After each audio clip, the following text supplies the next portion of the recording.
Good evening, everyone. How's it going?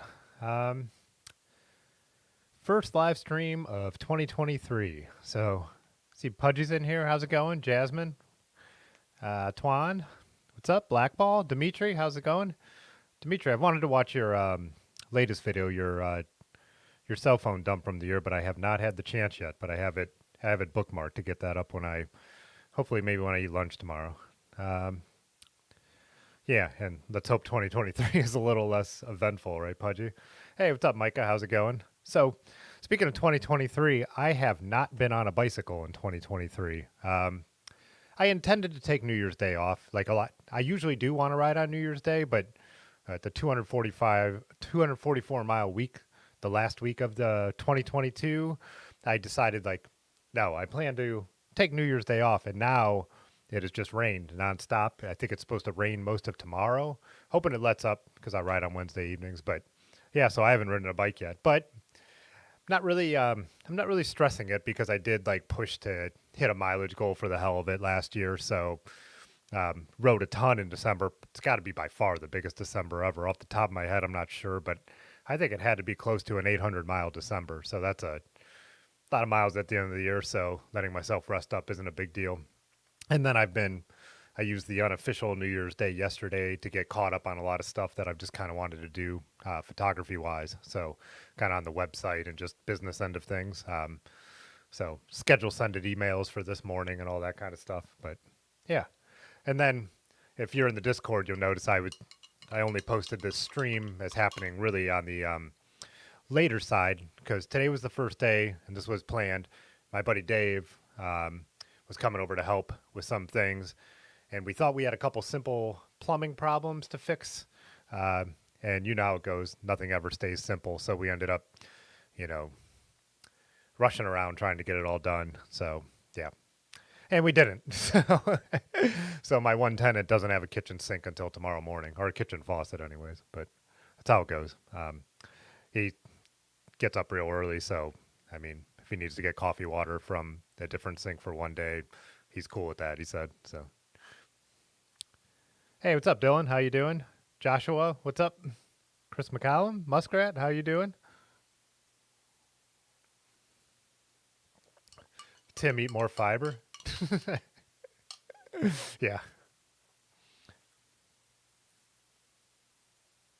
Oh, Sam, you got sick the night after Christmas and missed your mileage goal by 50 miles. Yeah, that's why I try and say that the mileage goals to me are just rough ideas. Like if I get here, I'll probably be happy with it. I was saying like, my goal that I put in Strava was 6,500, but I think now any year over 5,000 miles will probably be meant that I had a good year on the bike at this point, and I'm only going to get older. But since I had the time was the whole reason to push for the goal. Like I got it in my head, like what that 3 weeks out, and I'm like, I might be able to pull this off. Same thing, like I say, I'm not a slave to the numbers. I really do like to attempt the Rafa Festa 500, that 500 kilometers. But with the weather we had, I didn't want to do it bad enough to ride that many miles on the trainer here or go out in that freezing cold. So yeah, I'm not a slave to it, but you know, it's nice to hit them. I think it's interesting. That was one of the first things I was thinking is, so I put up that poll as a post, and it said, "Do you make cycling goals? Any cycling goals?" And 72% said yes, and 28% said no. But there are a lot of good comments on there because I wrote like write a comment on what they are, and a lot of people's goals were like, hopefully I hit this mileage, but my main thing is I want to do this trip, or I want to do this ride, or I hope to do more of this. And those are what I was saying in the last video. Is more of my kind of thinking anymore. I'll still put a number into Strava for weekly and a yearly, but it's not the end of the world if I don't hit it. It's more about like thinking about like, oh man, I'd like to do a couple more quick overnighters like did early in the spring with Pudgy. Okay. I hate my hands are going off. It's this way actually. Let's see. Yeah, whatever.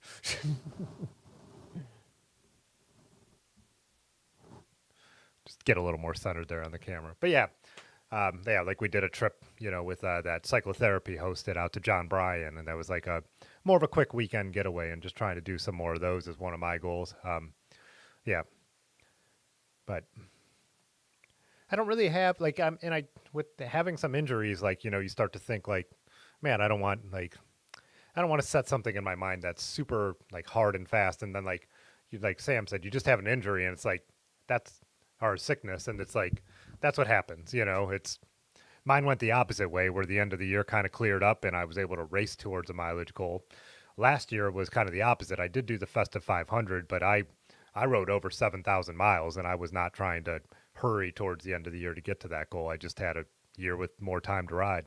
So, yeah, all the snow's melted, long gone down here, Dimitri. Today is 62 degrees and rainy, but snow's been gone for a couple days. I'm trying to think. Even the last ride I did, which would have been New Year's Eve, was the last time. Yeah, would be the last time I got out, right? There might still be some piles here and there, but they're like, oh, thanks, Mike. Michael Michael. Whelan subscribed to the channel.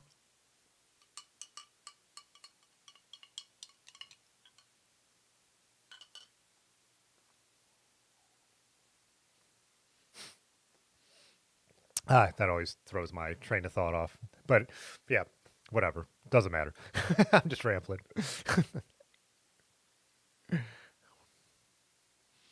Hey, Thomas, how you doing? Tom from Chagrin Falls.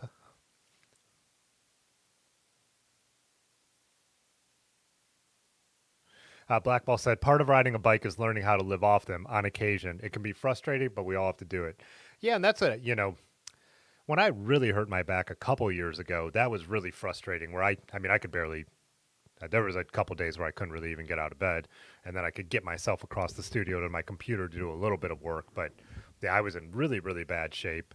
And I was actually off the bike for a while and I really started to go insane. This year, with the way the sciatic pain has been, it hasn't really affected me on the bike. Like maybe on a level of like, couldn't put out like maybe as much power as I wanted to on a climb here and there. But yeah, that was one of those things that it was like, man, even though I was like frustrated in aspects of life with the way the pain was, like mornings were really rough and sleeping was really rough, and so then that hurts your motivation to do other things when you're tired. But I was so great that I was still able to get out on my bike because that is like my mental, you know, the way I clear everything, the way I meditate and all that stuff when I go riding alone. But you're right, Blackball. It's like no matter what, yeah, something's going to come up from time to time that'll keep you off the bike.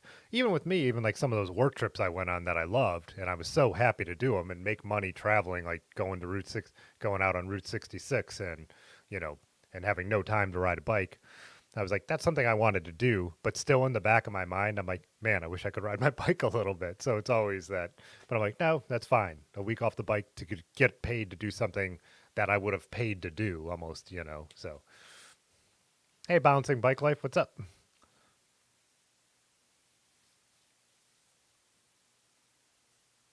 Oh yeah, Pudgy, that John Bryan weekend was awesome. And even like it was one of those things too where we ended up getting like right when we wanted to have the fire, it started like pouring rain and then we all ended up under this little shelter, but even that led to like a great time of telling stories and having fun. So I love when a trip goes like that. And then it cleared off in time for us to actually get back out and get the fire going. So when did you get back, Pudgy, by the way, because I know you were out of town.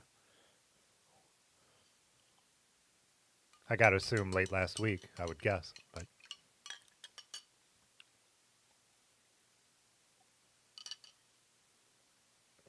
yeah, so does anyone like what do you guys think? Do you base your goals still on like hard and fast numbers or is it more of loose ideas of like these are the things I would really like to do and want to keep in mind as I'm planning my time, you know?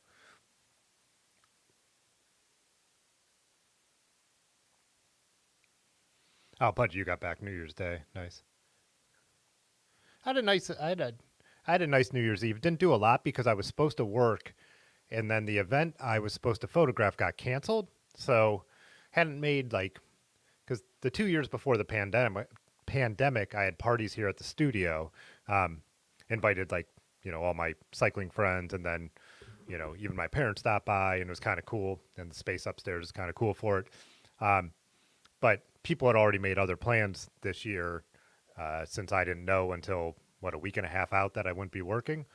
So we just went over to Aaron's, me and Large, and then our buddy Greg, and made good food. Aaron, well, I didn't make good food. Aaron made good food, and Ben brought some stuff that he made and drank some beers. We actually ended up watching on YouTube for a lot of the night um, classic Dick Clark Rocking Eves, which was really fun. I think we watched 78, 79, and of course we're fast forwarding through them a little bit.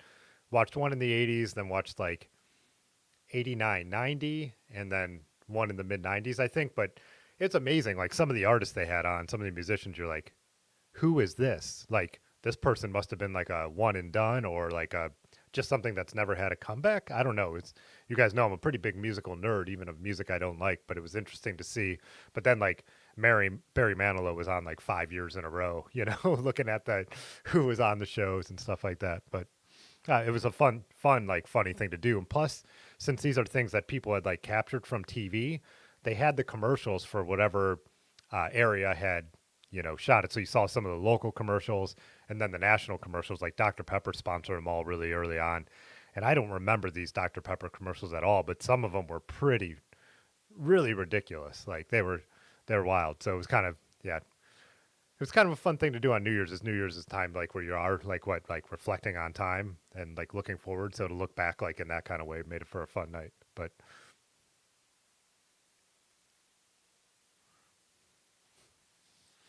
Tom, you asked if I've ridden the whole Ohio to Erie Trail.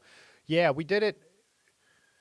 We did it as it's supposed to be once, riding here from Akron South. So the section up to Cleveland from here is something we ride all the time. So we weren't going to complicate our logistics by going to Cleveland and riding all the way down.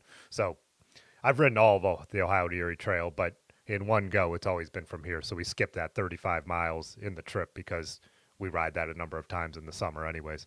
But yeah, but then after we've done it, we've altered it each time. So we did it 3 more times, but we kind of modified it to do some different things. Hit some different spots, especially past Columbus, or only past Columbus, really, I think. But yeah, and there's a section that gets fairly boring down there, so we were kind of happy to skip the London area. But oh yeah, that Hoppin' Frog Kit Kat debacle.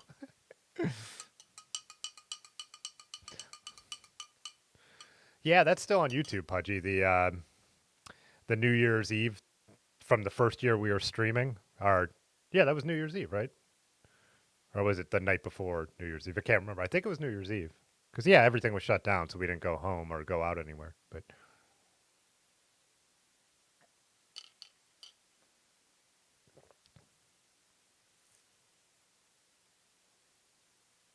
hey, Joseph, what's up, Joe? From Clinton, cool. Yeah, I run Zwift. Actually, rode live on Zwift was that Thursday? Yeah, the last stream of last year. So yeah, I've got my trainer right here, and I use Zwift when I do ride indoors. Uh, Something I only do if I really can't ride outside. So I always prefer outside, and I'll even ride in the snow if it's rideable. Have a bike with studded tires. Yeah.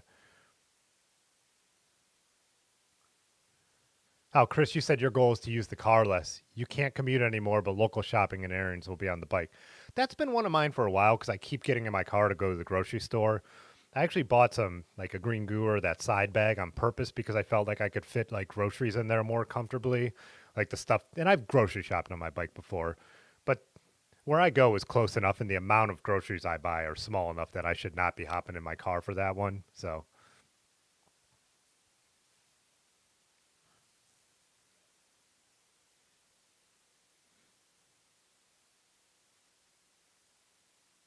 oh, Muskrat. That's interesting you brought that up. So Muskrat was asking, um, you've been wondering about the YouTubers offer some mountain bikes stored in Pennsylvania. Yes, I just hit them up right after New Year's because I was just too busy. So it's just up to me and Aaron to coordinate our schedule to get to Pittsburgh. So yeah, we are going to go get those bikes. It's all going on. So yeah, and I think I'm going to make a video about like going to get the bikes and everything. But then I think we'll look at them on the live streams once I do. So I even asked Erin because I don't have anything I have to do on Saturday or Sunday. So I even asked her if she would be interested in going to Pittsburgh Saturday, spending the night, and coming home Sunday, and then we'd have the bikes. He said they look like 3 cool bikes, and then there's also he said a bunch of extras in the boxes they're stored in. So he doesn't want anything for him, and he doesn't want his name mentioned on the channel either. So kind of cool. Chris said he wants to ride across Idaho. It's a 2-day trip on a rail trail. I bet that would be beautiful, like from what I've seen of riding in Idaho. Oh, that's right, Pudgy. That New Year's we made to-go cocktails from Asterix, and then I got into those. Yeah, Hop and Frog had those super high-powered beers. I bought like a package of like their, what do you call those? They were cellared beers, like from a couple, like number of different years. Yeah. Master of Disaster, what's up? You said, what is the beverage of choice tonight? This is kava, Fijian? Is that how you say it? Kava from Fiji, and that's mixed with just a little bit of honey and um, cinnamon. So good call, Pudgy. You got it. Yeah, I'm way behind on the comments as usual as I start talking, but yeah. So after the holidays, like as I had cut back on drinking a little bit, the holidays I knew I just threw that to the wind. I'm like I had a friend came in town like the day after Christmas. I knew Christmas and Christmas Eve with my family and New Year's. I'm just like, I'm not like, I'm glad I'd like November I'd cut back a lot. And then I was like, after Thanksgiving, I'm like, you know what? The New Year's a perfect time to cut back again. So I don't have any intention of like a dry January or anything like that, but having something to sip on really just helps because I am such a habit of drinking on these live streams. But like I said before, like if I live stream on Tuesdays and Thursdays, and that's an excuse to have a beer. If I ride bikes with my friends on Wednesdays, that's an excuse to have a beer. And then so Tuesday, Thursday, Wednesday, well then it's the weekend. Then, we want to ride our bikes to someplace cool where we're gonna have a beer. So it's like one of those things where it's like, hey, let's and another thing me and Aaron have been doing is when we've been going to the breweries is getting a pint and then to try something else, just getting one of the small ones, like a 5 ounce is another strategy we've been using. So we could go out and still taste some beers, but not overdo it. But yeah. Jasmine, with the Rene Ayers tires, I use their regular casing, and I've never had a problem with the sidewalls until the front tire I'm running now. I think I ran too low of pressure for a while, and it started to leak sealant all out through the sidewalls. So I just put a tube in it for now until the tread wears down a little more. But yeah, I kind of ruined the sidewalls, and that's one thing we were talking about. I think it's with Rene Ayers, it's important to find the right balance because, one of the things with tubeless and supple tires is running lower pressure. But with really supple tires, and Large knows this really well, and has been talking about it, how we need it at the bike shop, they need to start telling people to up it a little bit. But once those, and Dylan was talking about this too, once those threads start to like separate a little bit, the sealant will leak out. And it's still a fine tire with a tube in it, but that also kind of a little bit defeats the purpose of a supple tire, right? So yeah, ultralight Rene Ayers sidewalls. Ultralight anything. I just think there's a level of where it's not going to be a good idea. And unless you're someone who is super intense about like always checking your pressure. But again, if you ride in like crazy off-road places, those things do have so much easier to get gashed. There's a bunch of people found out at Nutmeg 2 years ago who ran the ultralight casing and then were going through dried creek beds and stuff. So Greg Brown, you asked if I still use Wanderer. Yeah, I love it. More like, well, I love when I get the new miles when I just go somewhere new, but I still will use it to take different routes home. I'll look at Wanderer before I go out, and I'll be like, have I ever taken this cut home and stuff like that. I haven't done a lot of like intentional like going out to hit new roads recently. That is something I do more in the winter. Like say it's cold and I'm only going to go for 10 miles, then maybe I will actually plan a route to hit like neighborhood roads around me that I've never hit before. But yeah. Blackball said, guys, be honest, the pandemic was cozy, right? I was definitely very nervous early on, not knowing how I was going to make my living. But then as things kind of straightened out for me financially, in a way, yeah, I got used to certain elements of like the way things were. Other things drove me crazy. And then obviously all the death that was going on was, when I'm like, this is all right for me because in a place that I can be all right. But I know if I was a, frontline worker or, if you had an essential job and you still had to go in and deal with people, worked at a grocery store and you were really worried about getting sick coming in contact with all those people. So yeah, I mean, I think Chris, you in a way it could be, but it also like, yeah, for a lot of people, yeah, people who were stuck at home with their kids, like who just said that, yeah, we're like, it just depends. I mean, I remember there's a time where I was like, all I want to do is go down the street, sit at the bar, and get dinner. You know what I mean? Like, but yeah, that's pretty. It's pretty. What what do they say that first world problems? But RJ the bike guy plus Fitzwater collab. Whatever happened to Bike Man for you, Blackball? That dude hasn't posted for what, like right when I got into fixing up bikes. I used to watch Bike Man for you, and then he disappeared.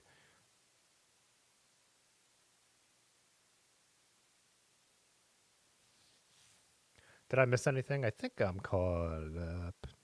I know there's a couple things in there, but you're asking if I'm going to be here the night before Road Apple? I think so. I just did sign up, by the way. So Aaron signed up too. So I know I'm riding Road Apple. Usually drive from here in the morning, so I think that would probably be fine if you wanted to come out and crash, then go out there, Pudgy.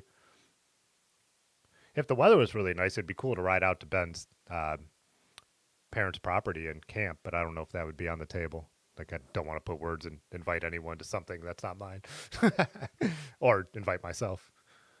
Joe, you asked if we do any group rides from the channel. We did one big group ride in 2021 in June.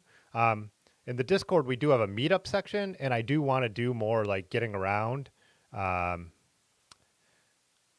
So like I want to get back to Columbus and ride with anyone in Columbus. I don't know if when me and Aaron will go to Pittsburgh, it'll be worth trying to hit anyone up with the time we have and all that kind of stuff.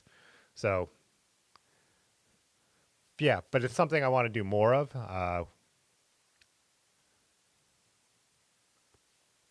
But yeah, only one big organized ride, and then a bunch of people have planned other small stuff through the Discord website app, whatever you're using it on. So people will be like, hey, I'm hitting up Rays tomorrow if anyone wants to join, or like next week I'm trying to hit this route. So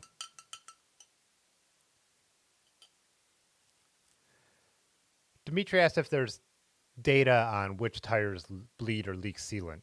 Well, I think all tire companies try to say that they don't leak sealant, but someone else, I think Pudgy might have or someone might actually have some more information. But in general, I think like, all the tire companies are going to tell you they're fine for it. So I don't think there's going to be actual data on it because. Hey, what's up, Shane B? You said, where do I locate my vintage bikes? Oh, where do at first I was thinking of that in terms of where do I keep them, because they're all hanging on the wall in front of me over here. Anywhere. Some are from Craigslist. Yeah, a bunch. I guess a number of them are from Craigslist. 1, 2, 3, 4. Yeah. Sometimes people bring it up to me that they have something. That happens now that people know I like bikes. Someone will be like, hey, I have these bikes. Do you want to come look at them?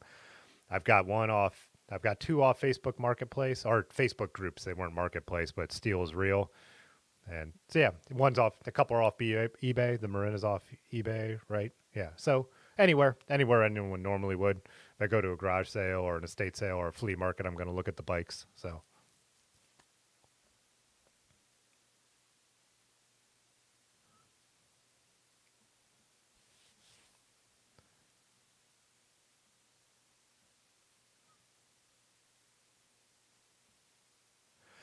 Master Disaster. Oh, it's already been answered. But you asked what's the exact name of the Wanderer app.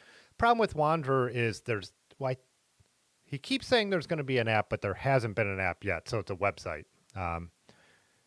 Pudgy said the app is terrible if it still exists. So maybe they got rid of it. But yeah, there is integration, I believe, with Garmin now, like with a Garmin head unit with Wanderer.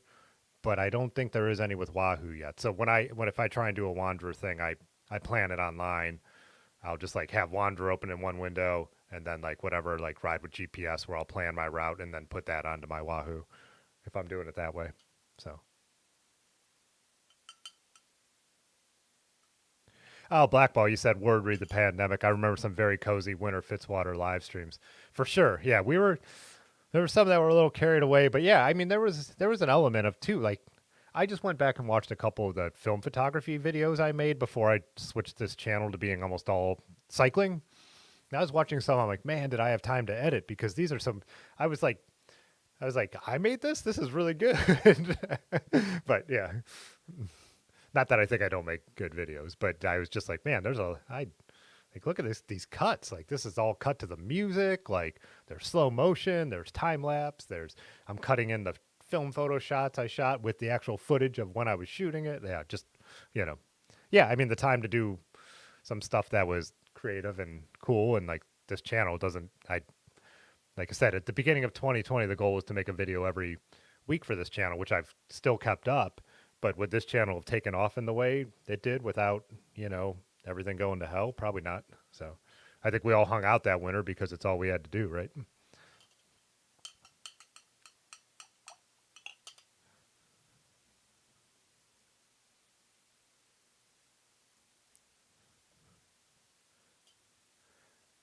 Blackball, you said you want to come down for a ride in 23, maybe in May. Yeah, one of my problems is always this is my schedule is so random with being a freelance photographer. So one of the goals is hopefully to get to the point where I could plan some more stuff, and that's also my buddy Dave was helping me out with maintenance stuff. But one of the other goals is to have it so he could help me out with all the creative stuff. So if I want to plan something, or if I'm out of town, and he did some for me when I was at Nutmeg, he could pick up some of those. So I have someone else who could kind of run the studio, which I've never had. I have a guy who shoots events for me, but the goal would be to have someone completely trusted who could be here. So then it'd become easier to plan stuff. So hopefully by spring, that's much more of an option.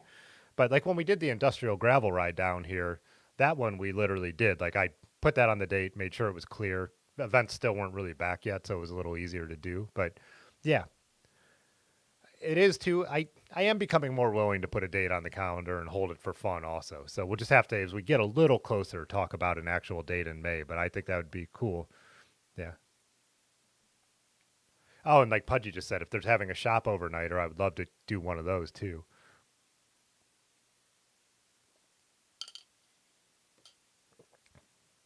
What's up, Astro Smurf? You said your goal is to get prepared and fit enough to go on your first tour in April 24 for the total solar eclipse. Oh, wow. That would be awesome. Yeah.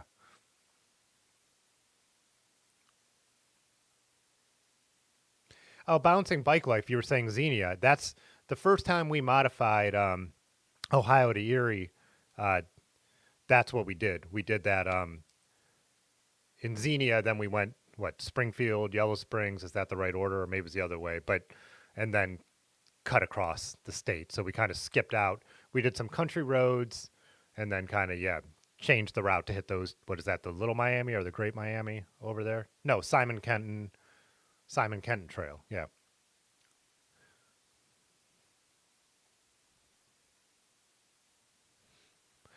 Jasmine said she's been super nerding out on these tires the last few days.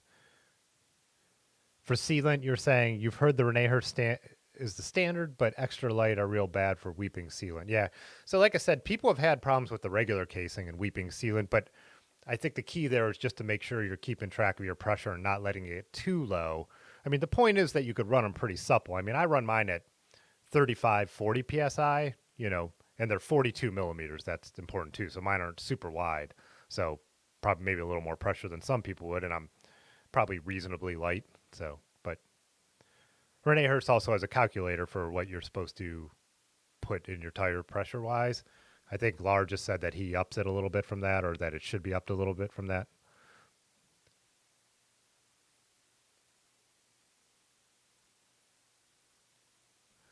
Hey, Arthur. Oh, you guys have had good weather in St. Louis? I bet everything has been going just north of you guys, huh? Because a lot of like today, it was rain across almost the entire, like, northeast. It moved.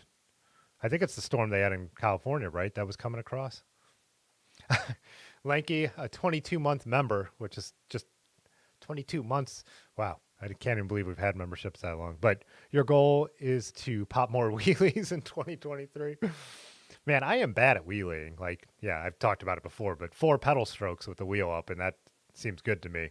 I've said every year that, like, that's one of my goals is to learn how to bunny hop properly and to learn how to wheelie a little bit. Like, wheelies are less practical, but bunny hops are real practical to know how to do well, and I'm still not very good at them.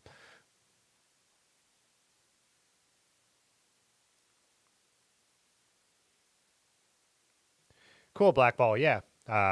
Cleveland, Cuyahoga Falls area. And yeah, we could, yeah, even do both. It'd be cool to show you some of the cool roads that you've seen in the videos and yeah, get up to Cleveland too and see some of those guys.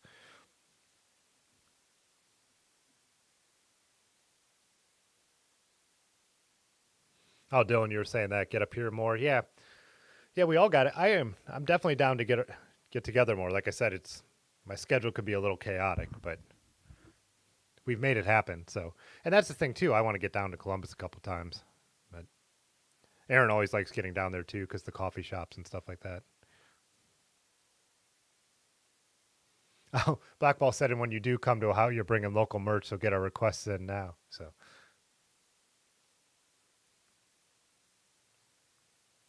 see if I could get this.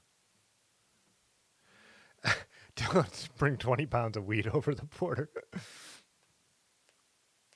Oh, Pudgy. So you're talking about our Ohio area, yeah. Little Miami to Simon Kenton Trail. Yeah.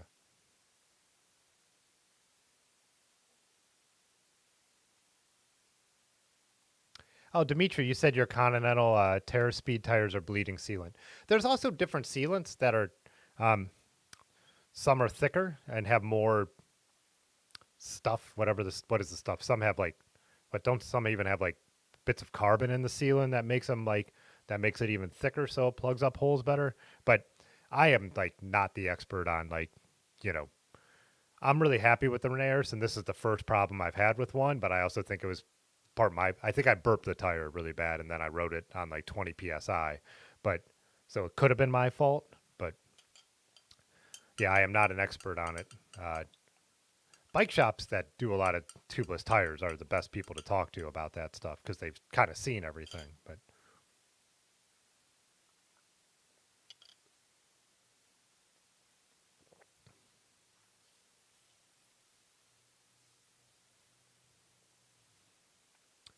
Shane, you asked if I ride much single track or do we have the options locally to do so? Yeah, so there's a number of mountain bike trails around here. The real close one is Hampton. I hadn't ridden it that much, but then Erin, my girlfriend, has gotten more into doing it. So I've ridden Hampton more this year. One of our problems, if it rains, everything's closed around here. And then East Rim I hit for the first time this year. And there's a couple other ones around too that aren't quite as close. Those are the two I can easily ride my bike to and then ride them. So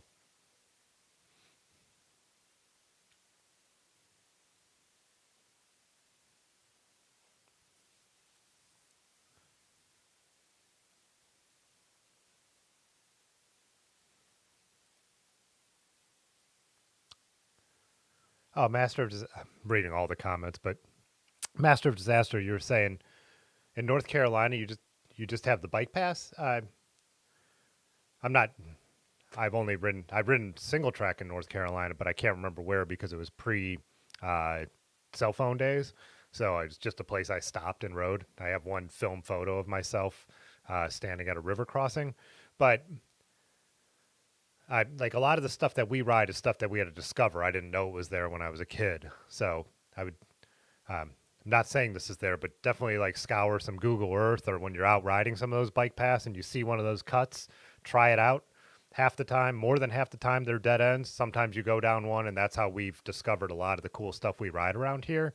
You just have to try and explore, or explore as Otis calls it. But yeah, I would take a look at Google Maps, and as long as there's not a bunch of no trespassing signs, that's how we find stuff. And we know it's a gray area sometimes, but we'll play dumb if we have to. So, Thomas, you asked what are my thoughts on what does that stand for? It's the Ohio Southern. That's Columbus down to the Ohio River, right? Um, I don't have a That's a supported ride, right, from Columbus down to the Scioto River, right? You ride along the Scioto River. That's what that stands for, and back. Yeah, I'm no thoughts. I haven't actually even watched a video on it. I just know about it. I have a T-shirt from the thrift store from one that's a vintage one. It's really cool, but yeah, I guess no real thoughts. I want to do some more organized rides this year, but I like to do everything self-supported. I can't remember if that one is self-supported or not, but yeah, it's something I should probably look into more considering I am aware of it and I've just never looked into that much. Large asked if anyone signed up for Black Fork yet. I didn't sign up for Black Fork. I don't think I'm gonna. That ride scares me.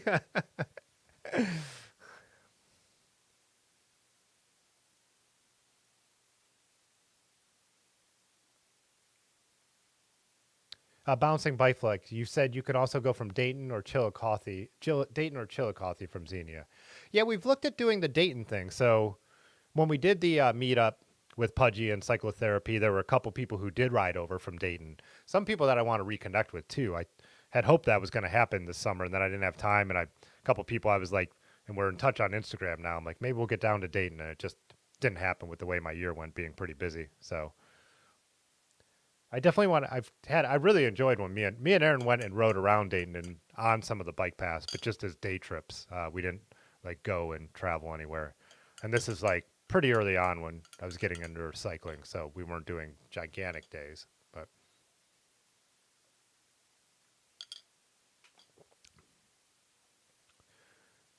yeah, Missouri has the Katy Trail, which is the longest bike trail in the country as of now. So I've watched videos on the Katy Trail for sure. Our one friend of the channel traveling through, who's doing the well, he's probably done, but he's still posting videos that of him riding the Great Divide, rode across the country, and he did the Katy Trail as part of that cross country trip. But I almost never remember to top up my sealant when I change a tire or like something happens to a rim. Like when a tire comes off, it's like almost always completely like dry in there. I've just been really lucky. I have blown a tire, but it was like a Renaers, but I had worn almost all the tread off it, and we were riding the gnarliest industrial gravel. So me and Aaron, and what I know I should probably start carrying plugs, but I always just, since I'm like a vintage bike guy, like my solution is you throw a tube in it, and that's still what I've been doing. But yeah, I always carry a tube, and if I have a problem, I throw a tube in it. But yeah.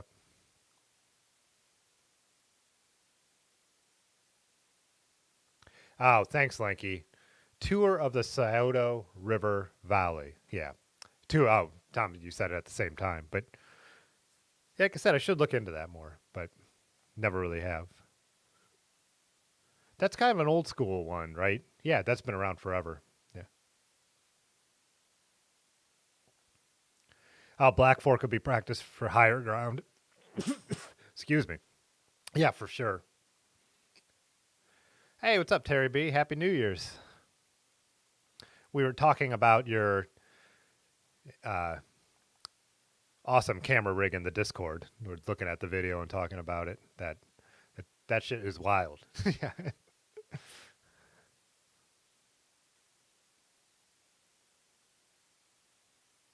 Oh, Pudgy said, check out the Silca Velo stuff. You just add the refresher to your tire and it reconstitutes the old sealant.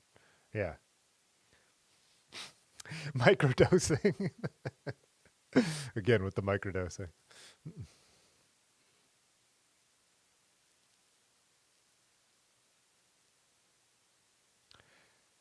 I've ridden in West Virginia, only doing uh, not the Greenbrier. What's the trail in West Virginia that has all the old train tunnels? I've ridden part of that, and we did some camping out there. That's it, though. I would like to get back down there more because West Virginia is beautiful, and like I would like to do the Greenbrier. Everyone says that's stunning. Yeah, and I do have what's the other trail that I'm trying to think of? North Bend Rail Trail. Yeah.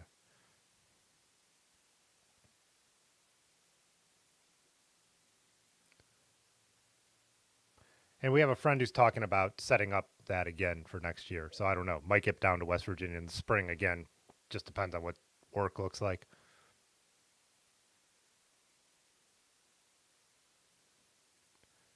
Oh, Terry, you said loads to improve, but it's close. One thing I was wondering, Terry, and this would be a total pain, but I know when you were talking about how when you get into like the roads that are kind of like canyons, um, how it gets really dark. If you were shooting in log profile, if it would be worth like keyframing some brightness in, or if I feel like you'd have a decent amount of leeway with the FX3 being shot in like a log profile. Again, total pain in the ass to do that, but I don't know if it's worth it. But if there's a route you really wanted to do that was just going to hit one or two of the dark roads, might be worth it. I don't know. Or would it look weird? I don't think I've ever attempted to keyframe like shadows, but it's just what I was thinking when I was watching the video is that like if that was a possibility.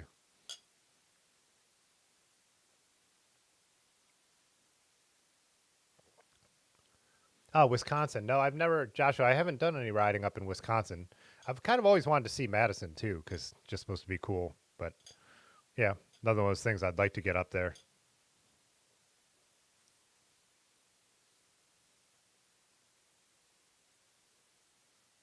Arthur, you said you don't know if they make tubeless, but specialized armadillos are pretty close to indestructible. Yeah, there's a lot of, I mean, there's a lot of good tire options if you just don't want to get a flat. I think, you know, I really do like the ride quality of like the more boutique supple tires. Like they're noticeably like nicer to be out riding on. Like, uh, if you don't want to get a flat, you could get marathons. Like, they're great for touring and stuff like that. But just depends on what route you're trying to go. You know, you want the really tough tires if you're always commuting, maybe, or if you're doing like paved bike tour type thing. I think, but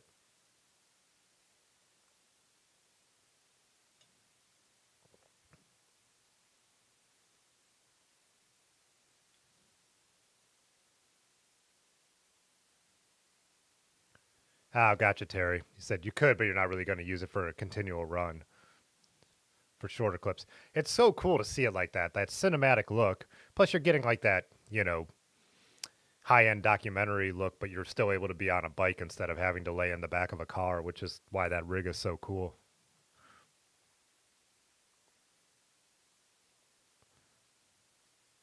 Yeah, and on West Virginia too, like some of the gravel stuff and some of the climbs would just be really fun to go and do besides the bike trails. One of the thoughts has been to, because you could ride the North Bend Rail Trail and the Greenbrier Trail, and even though you're riding almost in the mountains, they're pretty flat because they're old rail grades.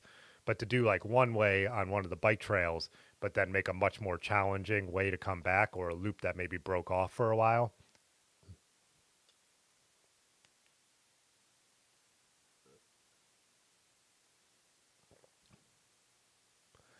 Sam, you said the Wisconsin driftless region is beautiful to ride. You try to get there every summer. It's close enough to Chicago. Huh. Should pull up. If you type in that, will that come up on a map like driftless region? Jay Dandy's out riding. He's not here to see the map section. Well, not yet.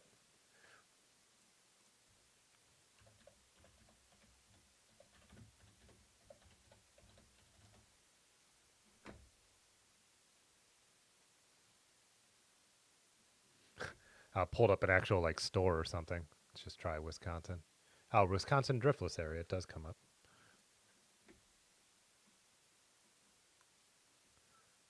To actually show a trail race. So let's get a better idea of where we are before we zoom in.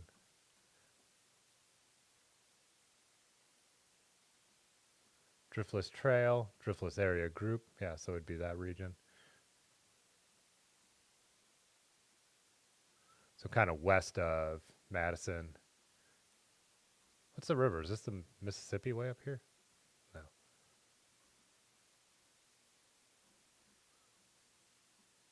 Oh, it is the Mississippi. Okay, I know a little bit of geography.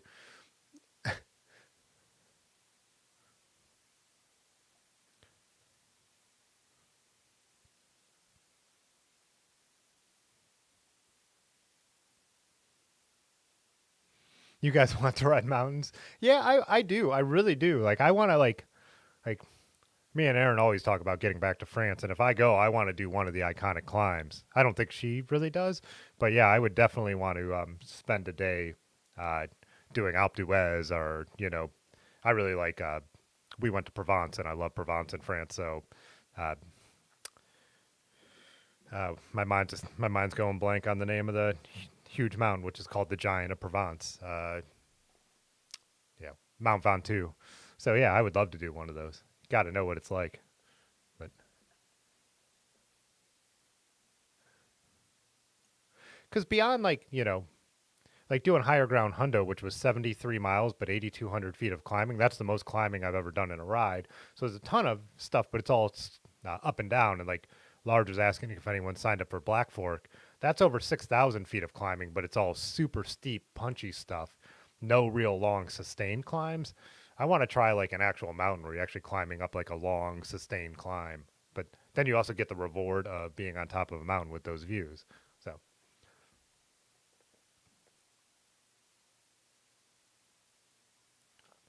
Oh, you control the cannon from the Ronin app. Yeah, that makes sense. Oh, you're heading down to North Carolina for a week of mountain biking on Sunday. Nice. Oh, we were just talking about mountain. I was just saying I mountain biked in North Carolina in the early 2000s, I think it was. Like I said, it was before smartphones, so I don't even know where it was. I don't have any. I didn't grab and save like a trail map or anything like that. So I just have I have a couple film photos of me and my bike. But so I'm like, I know I've mountain biked in North Carolina, but I don't know where it was. We were leaving. I was on my way either to or from the. I guess North Carolina would have been on my way to the Smoky Mountains, where I camped for a couple days after being in Hilton Head with my family. But Black Fork is it's Ohio. What is the nearest? Um,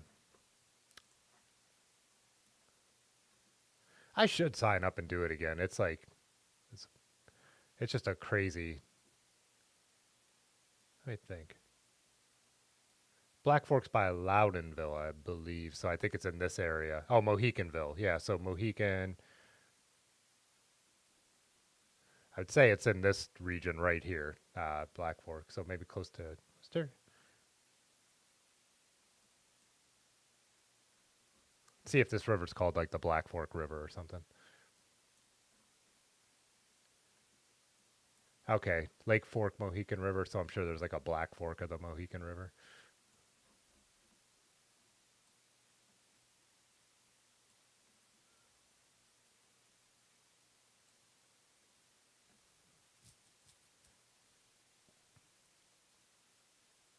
Hey, what's up, Robin? How's it going?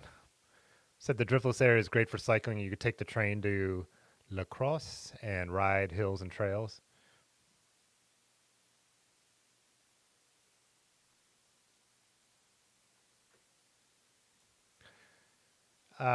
Oh, Shane, you said they installed all new crushed limestone on the North Bend Rail Trail. That's awesome. The North Bend Rail Trail is rough. That's gravel riding. I mean, it's straight and flat and, like I said, train tracks, but or like there used to be train tracks, but it's rough. It's not like definitely not like the towpath here. Or your what you would think like when someone says like, oh, it's a bike path. Uh, it was everyone was glad they were riding gravel bikes. I don't man, you'd be miserable on a road bike before they had, I don't when we rode it anyways. So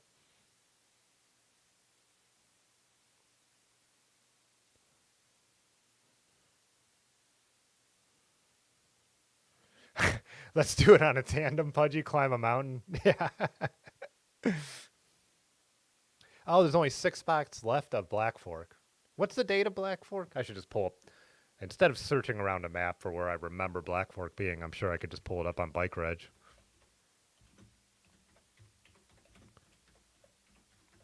It's like Ohio's like number one gravel race.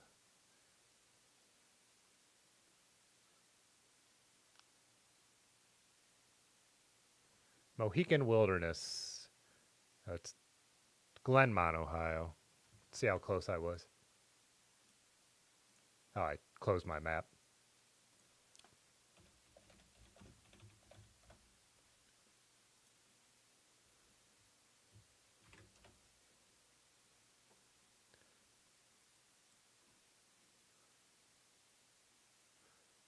I was a little far north, so it's south of Loudonville. For anyone not from the area, there's Ohio, Cincinnati, Columbus, Cleveland. So part of the if so for those of you who are talking about doing Ohio to Erie, part of Black Fork actually goes on the bike path that Ohio to Erie uses in this part. You go over the covered bridge called the Bridge of Dreams. So oh, I didn't want to look I wanted to look at the date of Black Fork. May 6th, Saturday, May 6th, 2023, 10 a.m. mass start. God, should I sign up for this right now before register? I should probably look at my calendar before I do something like that. But then again, it's usually pretty easy to give away your Black Fork registration because it's popular.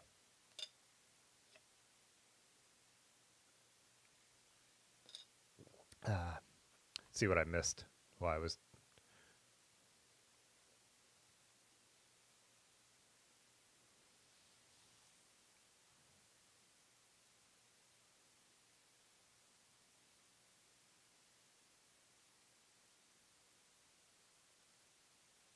Mike Starr, what's up?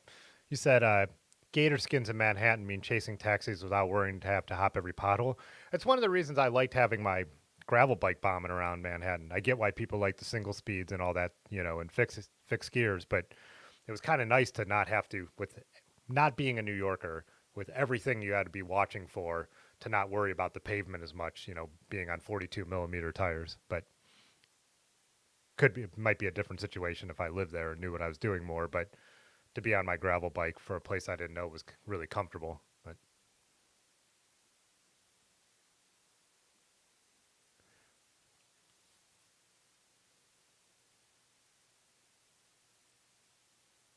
we could all just go to Michigan and have all the gravel events we could ever want. Yeah.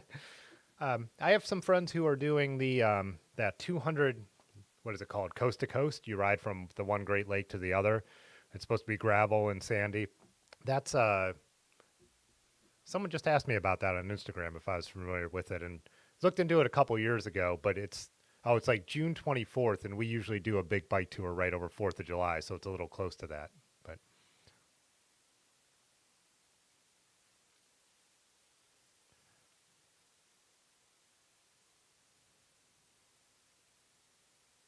Astrosurf, a bit north of the Serpent Mount. I actually went down to see the Serpent Mount, which was really cool. We rode bikes on that trip, but not right around there.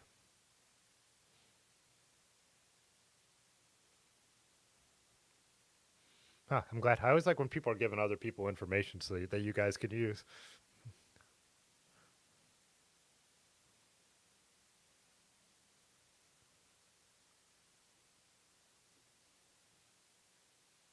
Let's see what else I missed. Let's look at North Carolina. Where? Yeah.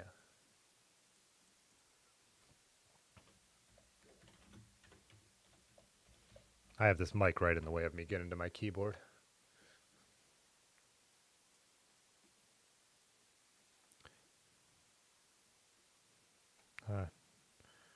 Who be texting?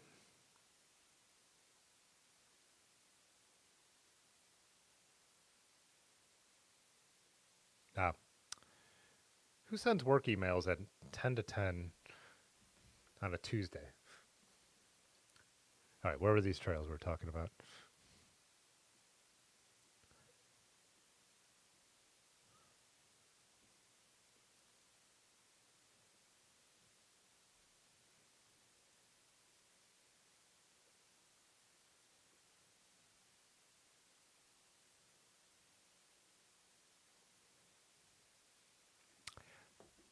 Pisgah? How do you...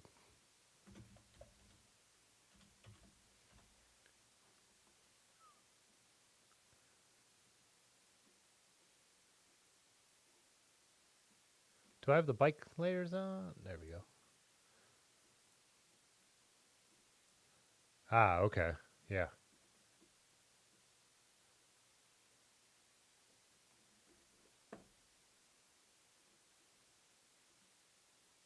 Huh, where would I have been? Let's see. Knoxville, Greensboro. Let's see if I was coming from the coast.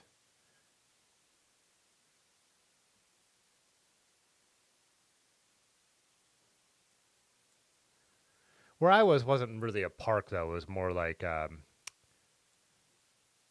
who knows? I pretend like I'm going to remember from that long ago.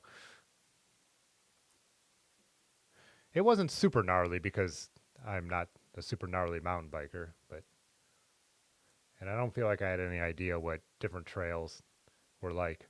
So, see what they got.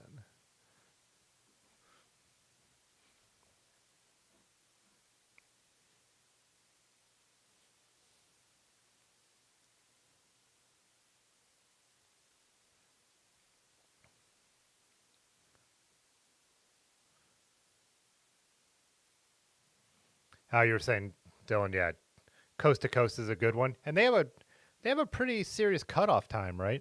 Oh yeah, 21 hours. You said that right there. Yeah. We kind of looked at the coast to coast event too, and we're thinking like that'd be a cool thing just to go and do and take your time and enjoy it. So I'm just, yeah, really long rides with cutoff times. I don't know if that's in my wheelhouse right now, but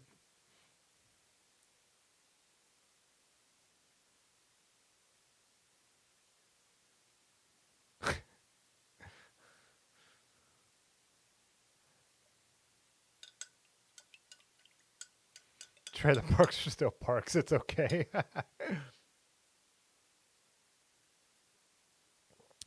I'm gonna I'm gonna guess, and I have no idea how that is pronounced, to be honest. The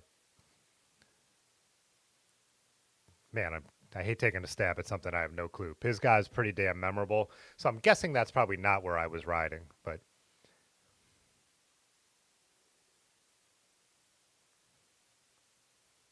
going down with Andre and Jeff, awesome.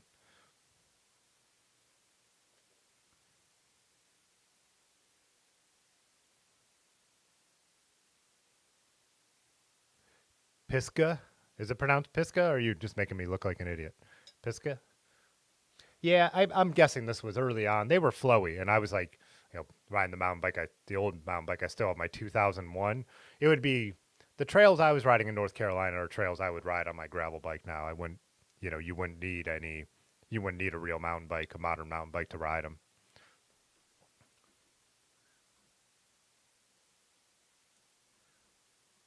Guessing they were closer to the coast.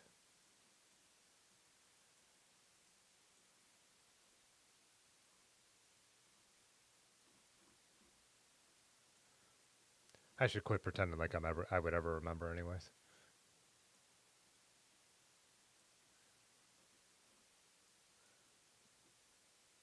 Dylan, weren't you? Is that when did you go down to Asheville, Dylan? You were doing riding down there, or did you end up not doing that trip? What is?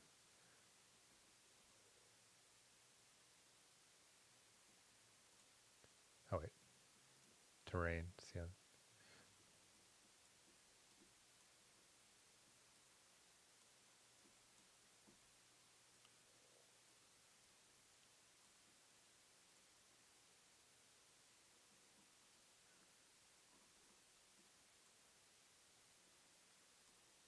Oh, I'm looking at the map, but I didn't have it on the screen. Sorry.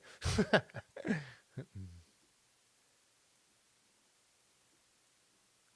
was just kind of looking at all where the spots where bike trails are.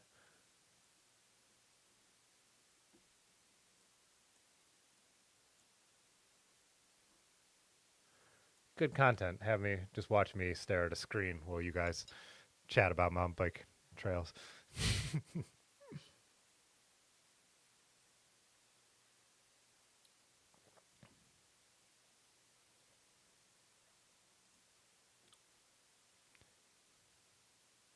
Dylan, you said you were there this fall. Did an 8,000-foot vert day in Pisgah.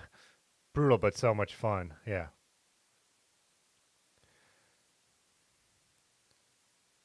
I'm not technically participating in dry January, but I know, joking, but yeah, I'm trying to cut back for sure. I'm not drinking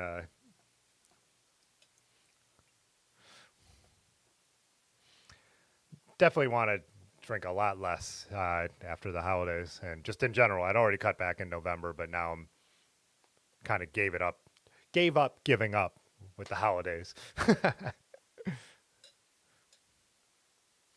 Only thing that keeps you from not drinking a damn alliteration. Tim's dry January means drinking seltzers and giving disapproval expressions as he does it.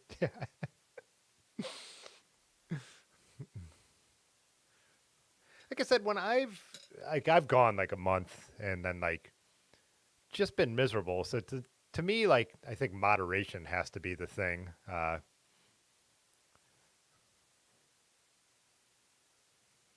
Oh, someone just shared that in our group, Terry. You said, did you read that Bicycle Mag article on alcohol? You said you haven't yet because you don't want to feel bad. Yeah, someone shared it, and then there were pretty funny comments about the sharing it of, yeah, I bet that's what it was because I saw something. I think that is exactly what you're talking about. Let's see. Yep, that's what it is. Does cycling have a drinking problem? And then Otis, who owns our friend who owns the Lotus Bike Shop, wrote, "F off, Gabe. This is a thread for fantasy and sarcasm."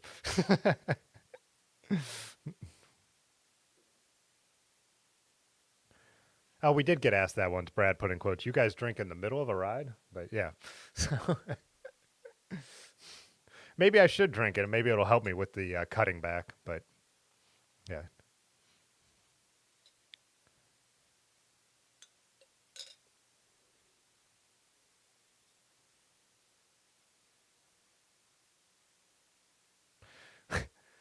Robin, you said you read it, totally worth the read, and then Pudgy, you said you dried out a couple years ago. Truthfully, you felt amazing, but I was really bored in the evenings. Huh. Yeah, yeah. So this is for anyone who joined later. This is a kava, which kind of a Pacific area drink that is supposed to have some of the effects of alcohol, like some social lubricant. I hate that word, really hate that word, but yeah, whatever the word is, effects that like they're supposed to make it so you could be a little more outgoing, but no hangover, no acting dumb, and all that kind of stuff. So I don't know. I don't know if it works. People swear by it. That's what I've been sipping on when I don't want to drink alcohol. So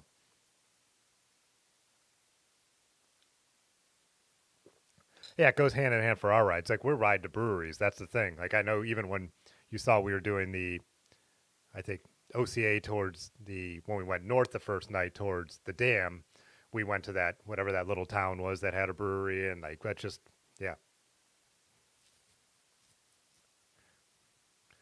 It's yeah.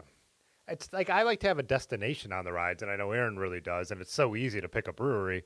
Um, Me and Large rode along the day before New Year's Eve, did 60 miles, and we actually stopped at a coffee shop, which was great. It kind of filled that same kind of thing, having a destination, having a drink, having a snack.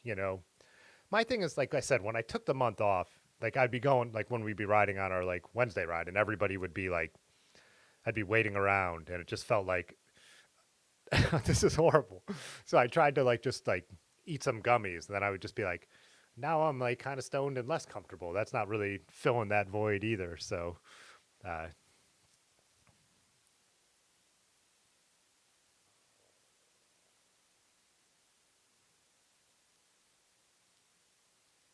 does drinking have a cycling problem?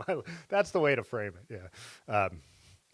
You want to ride some hilly grab fire roads. I want to do some more of the stuff in Ohio too. That's like some of the gravel climby stuff. Like I really want. There's a lot here that I just don't do, and it's not that far away. A microdosing cycling study. Yeah. Yeah, Arthur, I know people do kombucha for kum. Man, I can't talk tonight. Sober and I can't talk, so I might as well drink, right? But Peak Skill, yeah, that's where we stopped at that brewery. But Sam, you said you don't drink beer, you just drink Coors Light. Yeah. Terry said they've been conducting small microdose rides once or twice a month.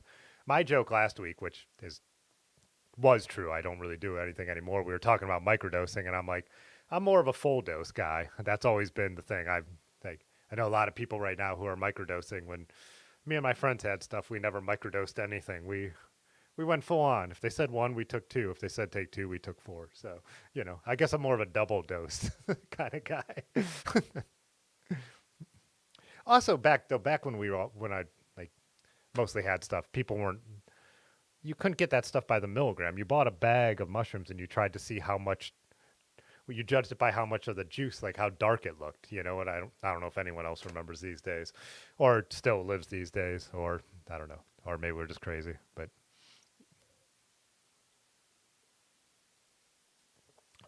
combining cycling with foraging mushrooms. Dustin Klein's done a few videos foraging for mushrooms, but edible mushrooms.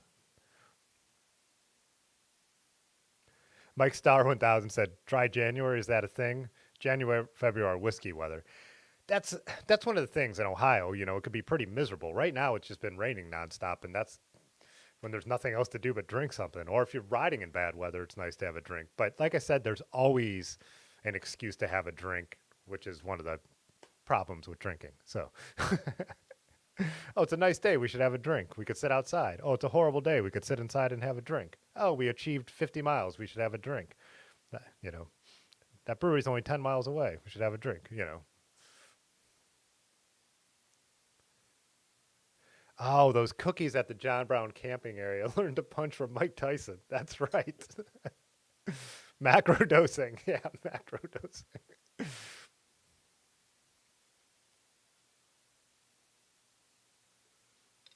No, no full dose on the bike. I know we had discussed it. Yeah, you'd want a chill dose on the bike for sure. You don't want the what do they call it? The heroic dose, which is what they do for in therapy, which is like four. I think it's like 4 times a recreational dose. So, yeah.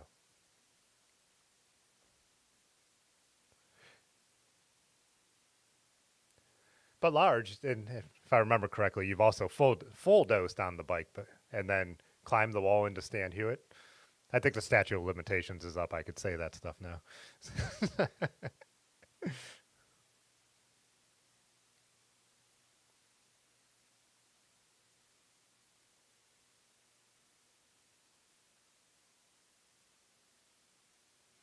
There was also an article that cycling lowers your testosterone.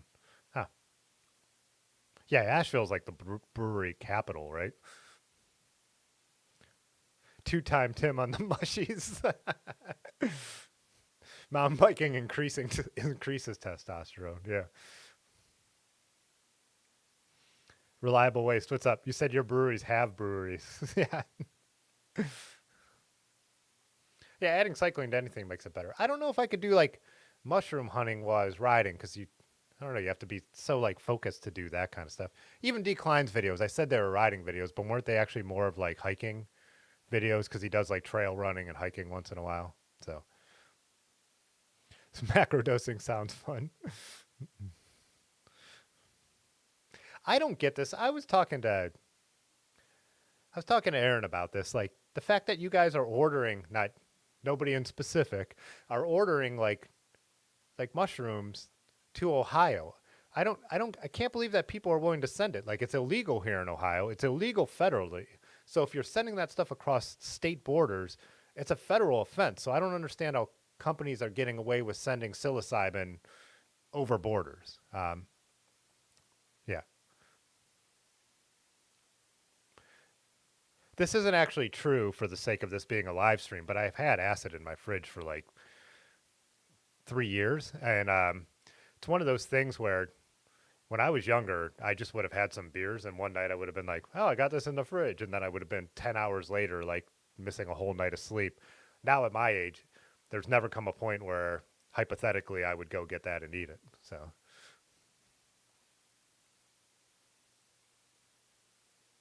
I feel like if I took a full dose while I was out riding my bike, I would end up like being like, "I don't need this bike," and I'd push it off in the canal and I'd go wandering off somewhere. Probably not. I'd probably just get scared and walk with my bike till I found a good place to really chill and hide. But you know.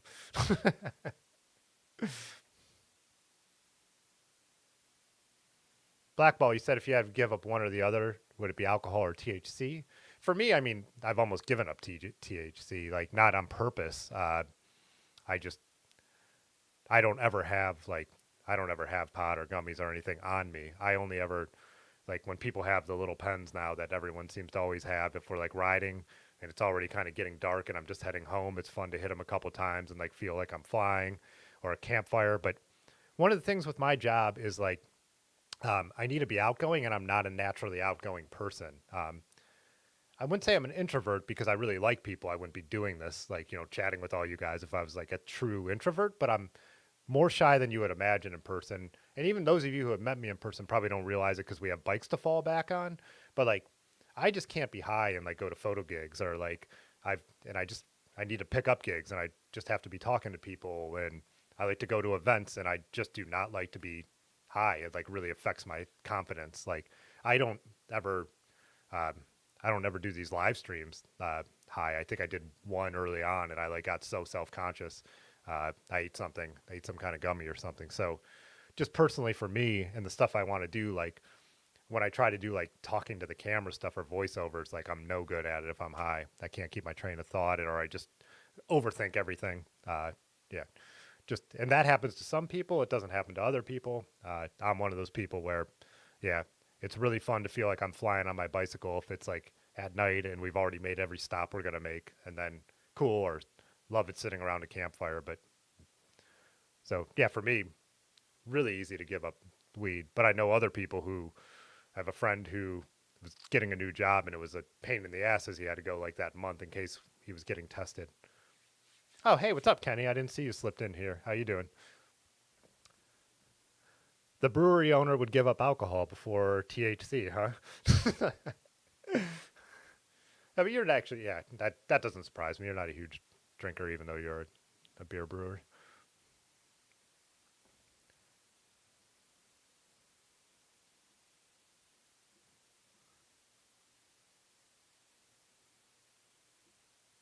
Because it's chocolate, is what Terry said about setting this. I don't, Dimitri. Is it legal as medical? Not in Ohio. There's no, and on federal level, there's no psilocybin is class one, so there's not even, you know, certain universities can do studies on it, but there's no true. Um, it said there's in federally in the U.S. psilocybin is rated just like acid and just like cocaine that there's no medical benefit. States legalize stuff, but a Fed could still bust you if they wanted to. But you still don't.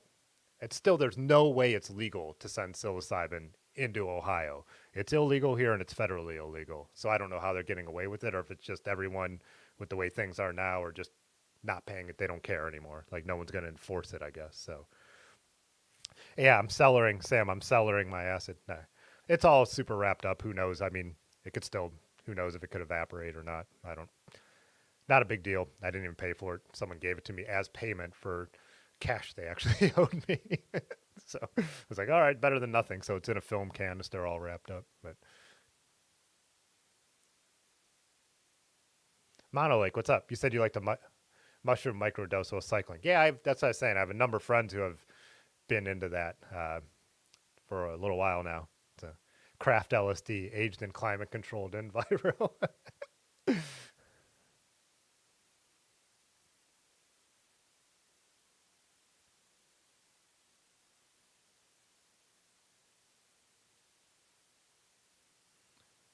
Oh, Astro Smurf. Yeah, I had a friend, my one friend who uh, I've talked about in videos before, who's passed away, and I have one of his vintage bikes I ride around. He they build like a they now I could say this because he's not around. They build out like a whole thing in the basement, like a clean room, and because to grow mushrooms isn't like super easy on scale. And it wasn't his place, it wasn't his house, but he was helping some other guy do it. Which yeah, to me those kind of risks are not worth it. Personal amounts, right? That's it.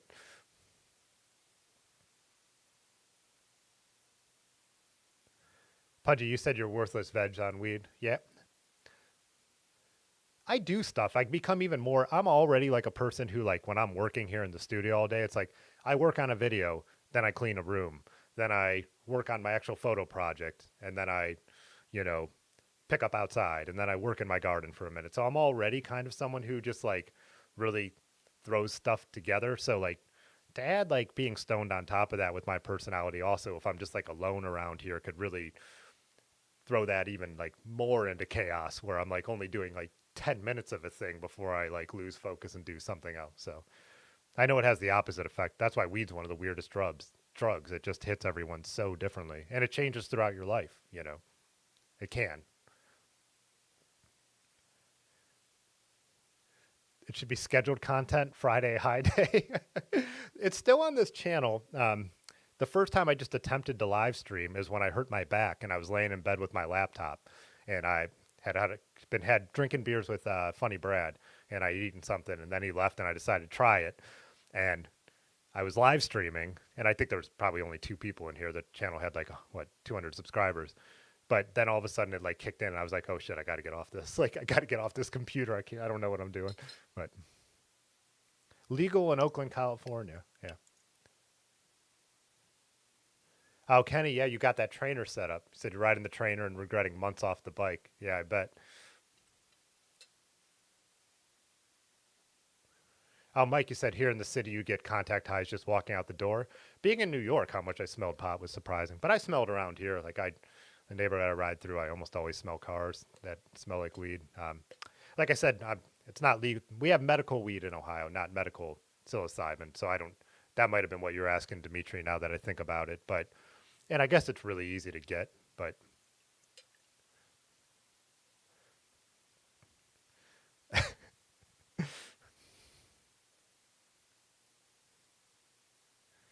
Pudgy said you also eat uncooked good to go meals when high too. Not ideal.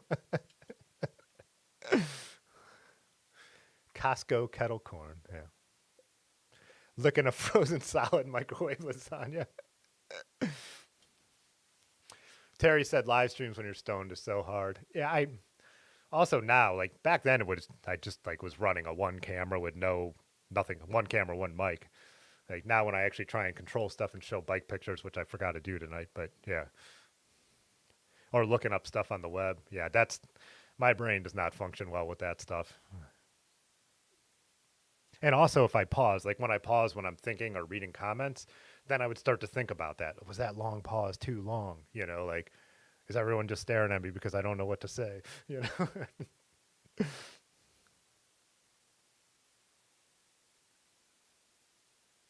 Yeah, it affects us all different at different points of our life. Like, man, when I was in my late teens or whatever age I was when I first had smoked some grass, like, I mean, it made me act like it made me and my we'd only do it at campfires when we were younger. It made me like us act like we were drunk.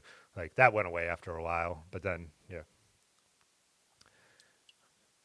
but yeah, I mean, there were times when I mean, I could get high and go to high school. Like now, if I did something like that, I would have to run out the door, uh, you know, an Italian popsicle. Blessed.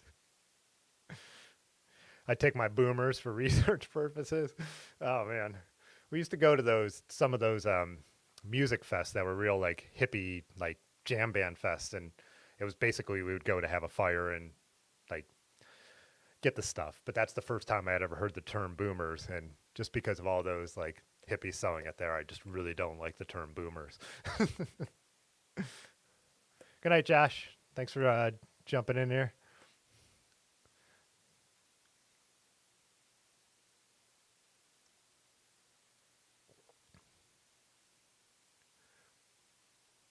Yeah, CBD has never been. Has it ever been illegal anywhere? I mean, like you couldn't have the plant, but once you had the extract, weird. So many weird laws that they get around, and it seems like as they say, tolerated is like a thing that's becoming very common. Like I feel for I like I'm a white dude, like you know, I think here in Ohio, one of the problems we have, and especially like even here in Akron, is like you know, weed still being illegal outside of the medical thing is a pretext for cops to harass certain groups of people that I would not fall into that category. So the chances of me getting in trouble for having weed, I'd probably have to be acting real egregious, right? But that's why I want it all to be illegal, not because I'm going to go to the weed store and buy weed, but I just want to get rid of that criminalizing something that tons of responsible people do. Like, doctors and lawyers, and especially as we get older, like, I know a lot of people who are way more professional than me that smoke pot all the time, and it doesn't affect their life negatively. Um, Whereas I'm someone that people would probably expect to smoke a lot of pot, and it affects my life in more of a negative way. I don't like it.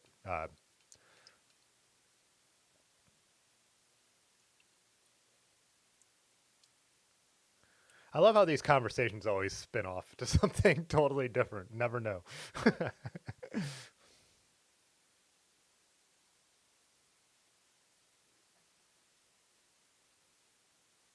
Oh, Mike, you were saying you were a sports PA announcer for a couple of decades. Rule number one, dead. You were saying dead air.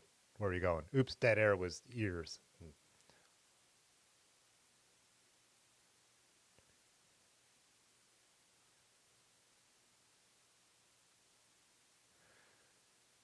Yeah, Chris, you said early 20s you could smoke all day. Then later down the road, one bowl is plenty. When do you think your tolerance goes up over time? Yeah, I guess it depends on how much, but I would definitely say that was the same with me. Like when I was working at a car wash, we'd start getting stoned in the morning. So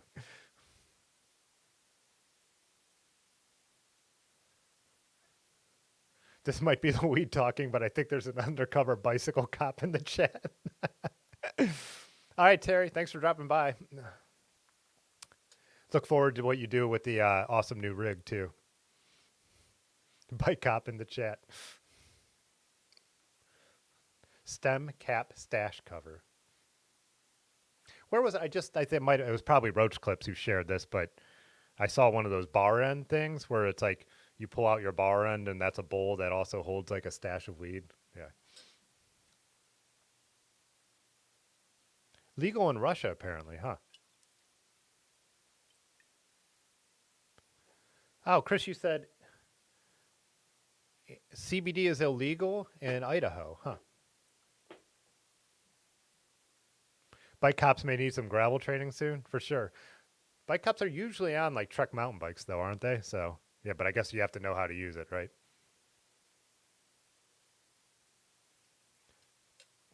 Let's look at while we're hanging out, like, because I mentioned it.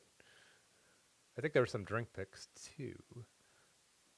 Oh, yeah, this is why Jay Dandy's not here. He's riding a, as he called it, a Alt Festive 500. He delayed it past the cold weather. So I think he said somewhere in it is Alt 500. He just, like, moved the dates back.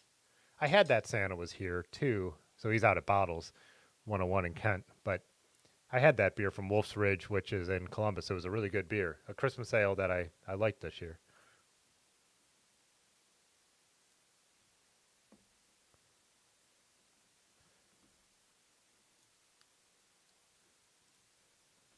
Oh, yeah, where were we on the... Oh, Twan's bike. His... What did he say? 10-mile work commute, getting your fix. Yeah, nice. Let's open the big version. Oh, it's an all city. Nice.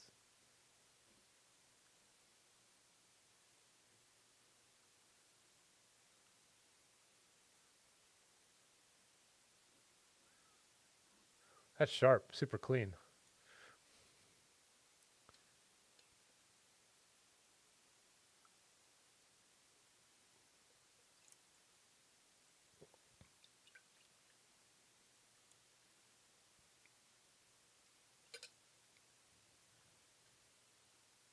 Idaho sounds uptight. Send the reps back to Utah.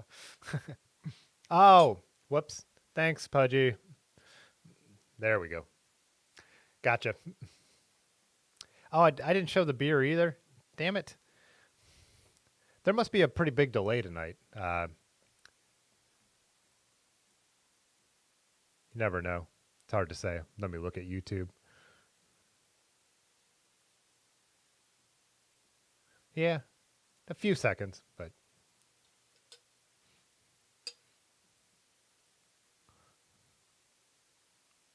that's just what an undercover would say. All right, I had zoomed in on here to look at the, well, not a ton of components because there's a single, well, fixed, he said.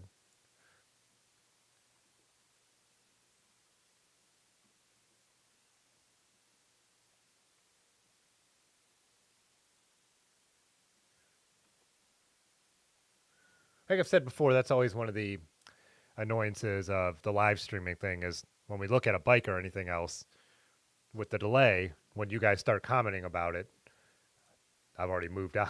And I always feel like I should pull the pics up earlier, not after I talk about them like I just did, and then stall a little bit so it like lines up a little better. Oh, the beer was on, then I turned it off. Huh. What a weirdo. I need to put my socks on here. My feet are freezing cold. Came down here in a hurry and didn't have my slippers on with the plumbing mishaps.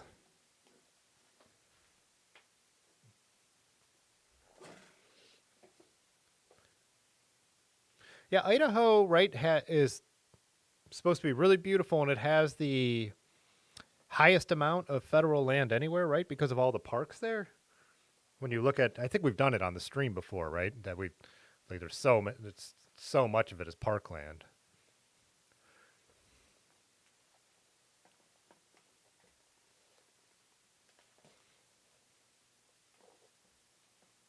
Chris said it's getting worse. Many Reds moving from California and Washington. That's not surprising, right?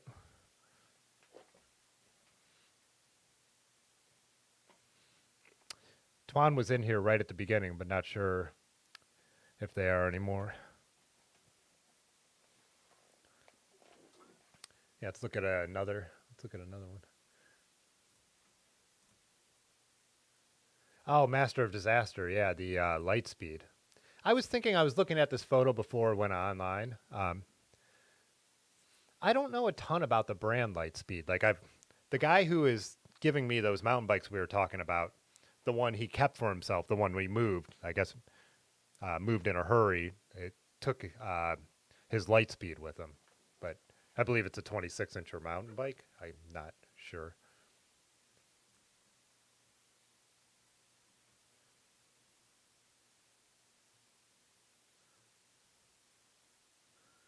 It's my kind of group set right there. Some Ultegra.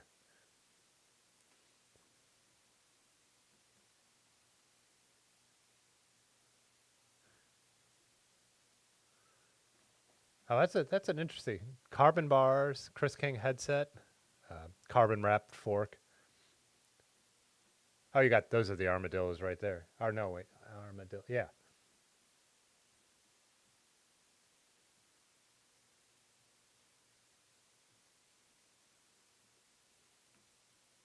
Is that a 9-speed? Either a 9-speed or a 10-speed Ultegra, it looks like.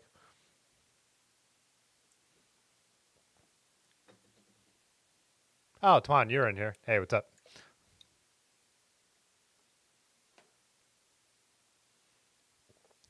Bouncing Bike like said their new goal in 2023 is to do mescaline down the Cuyahoga Trail with Tim.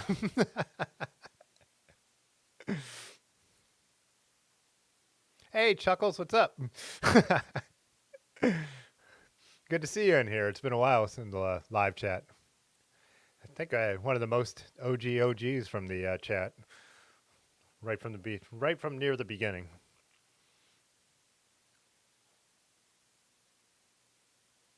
Also, nice bike in the background too, huh?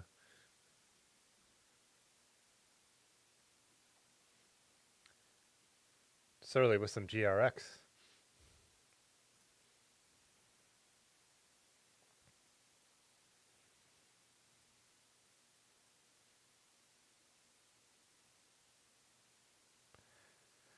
Mike, you said Ohio beer or whiskey recommendations. What's the one? Well, Dylan doesn't drink, so I don't know if he pays attention to whiskey from Columbus, but Columbus actually has a good whiskey brand, bourbon brand. Is that Oyo? OYO? I myself haven't drank a lot of Ohio bourbon. It was a while till they changed the laws, and so there's not a ton of it. I just bought my brother-in-law some very local, just from down in the Cuyahoga Valley, from here, like 4-mile bike ride, 5-mile bike ride, some bourbon, but we haven't tried it yet, so I don't want to recommend it because I haven't had it. Master of Disaster, you said the Lightspeed is 23 years old. The Surly is your wife's. Nice. Yeah, 20. That looks about. Yeah, that's what I'd guess for the Lightspeed. Are those? That's not the angle, right? Those are actually curved seat stays. Yeah. Oh, that's right, Dylan. Oyo, if you pronounce it that way. Oh, you said it's junk. Okay. I thought that had a good reputation. Watershed Distillery. Okay. The one Dylan's mentioning is, I've heard good things about that, but I can't say I've had it. So, Reliable Waste says, my Surly is my wife. Dylan, damn Pudge, my girl loves oil. Don't mention it if you see her. So,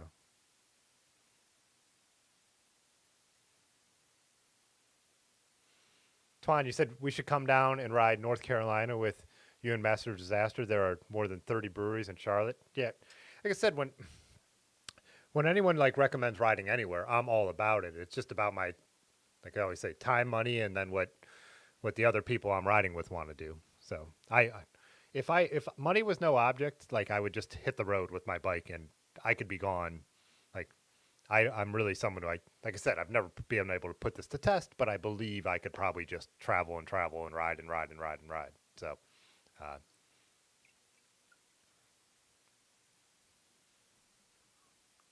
Oh yeah, then Pudgy dropped these from Cyclotherapy. A couple cool bikes in there. I was actually unsure, Pudgy, of which is this a Space Horse? Because it's got the. I was a little confused because it's got the carbon fork.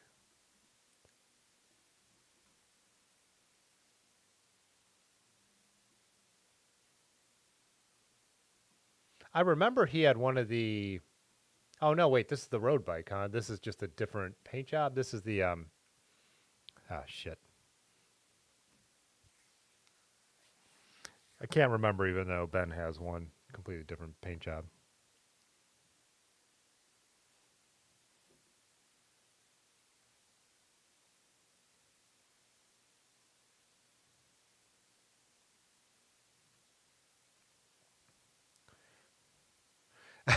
Chris Alto, my Surly gets ridden more than my wife. Bouncing Bike Life says, I used to think poor people had to ride bikes. With the price of some of these bikes nowadays, I might have to start walking. Yeah. Oh, Mr. Pink. That's a Mr. Pink. I actually haven't seen that colorway of the Mr. Pink. Our Albert had one, the black one with the speckles, which was a really cool looking one. And then the other one was a single speed Soma, right?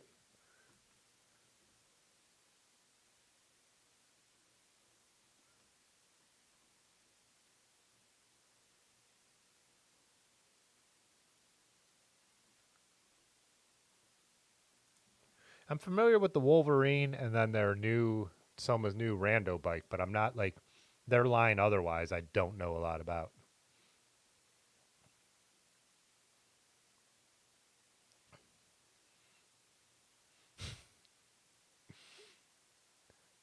Soma Rush. Hey, what's up, Diversity Love? All right, Dylan. Have a good night.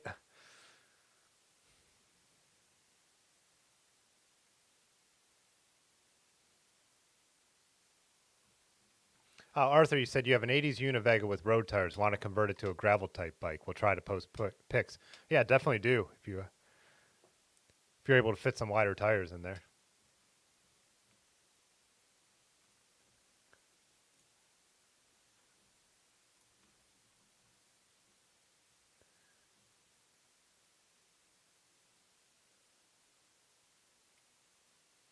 Oh, Max Al posted his bike and said that he was out on the trail. It must have it started hailing, then raining. Let's see. Oh, isn't this the is this the same bike that Dylan just set up?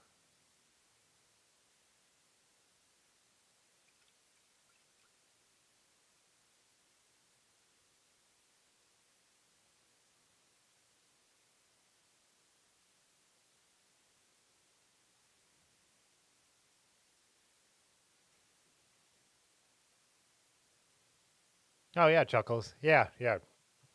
Didn't, I saw that photo already, I believe. I remember you messaging me. Unless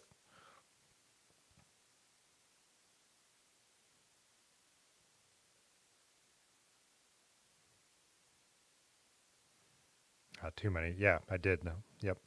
Yeah, I remember that.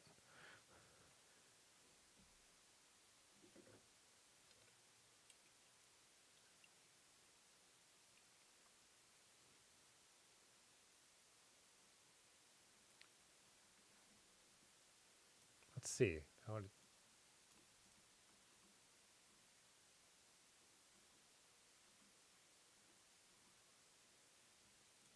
Oh yeah.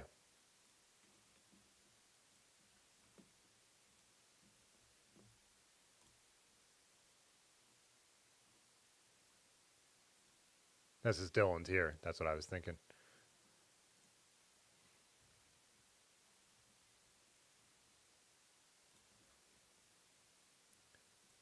Clean up these tabs for a minute before I get to some more of them. Altunis posted this one. Said hello from him in his bottom bracket. The clear graph stickers look really good on that color, huh?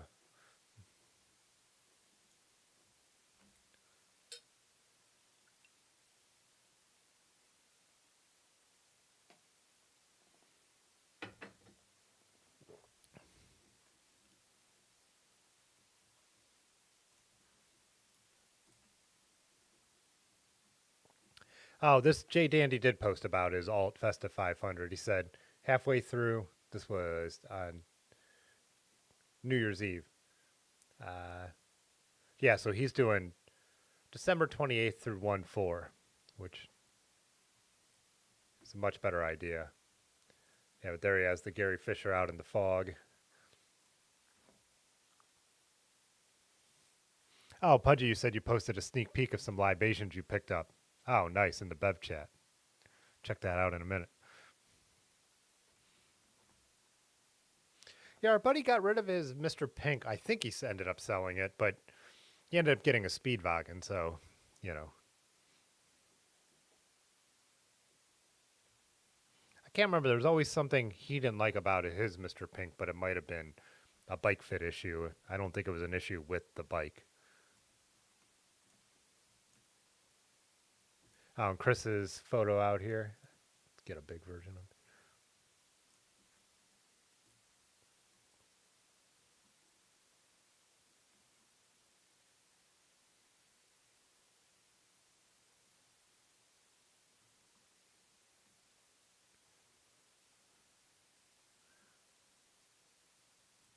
Oh, that's an interesting rear fender.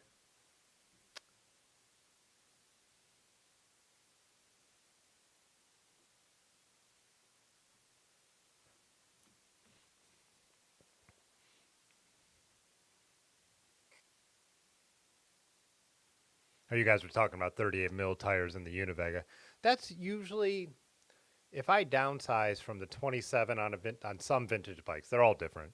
From 27, if they came with 27-inch wheels down to 700C, 38 is a lot of times what I can get on those bikes, but that's not always the case. You know, they're different. I do have. It almost seems like the nicer the vintage road bike, the less clearance there is on it, but that's not even doesn't even always hold true either. So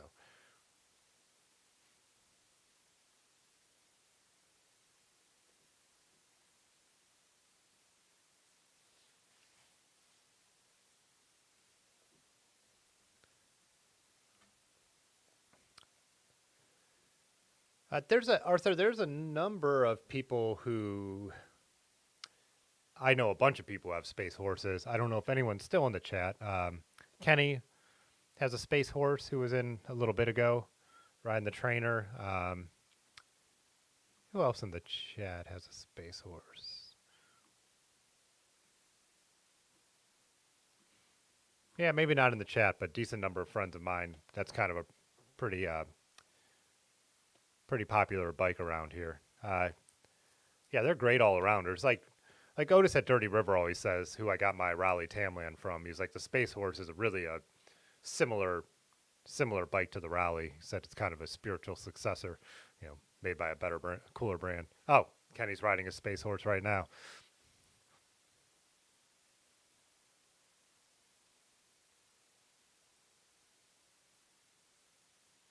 Oh, Sam, that's right. Sam's got a Space Horse too. Yeah. I would say among the people I know like that like ride real locally, it's the most popular bike. Uh, yeah, Bob, who Bob Darrow, who's local to me, who jumps in here sometimes, has one. Funny Brad rides a Space Horse. That's his main bike. He resprayed his, so it doesn't have any of the. It's less recognizable. Um, yeah, who else? Yeah, bunch of them. Yeah, the Gorilla. Yeah, the Gorilla more tire clearance. Large rides Gorilla Monsoon, one of his bikes.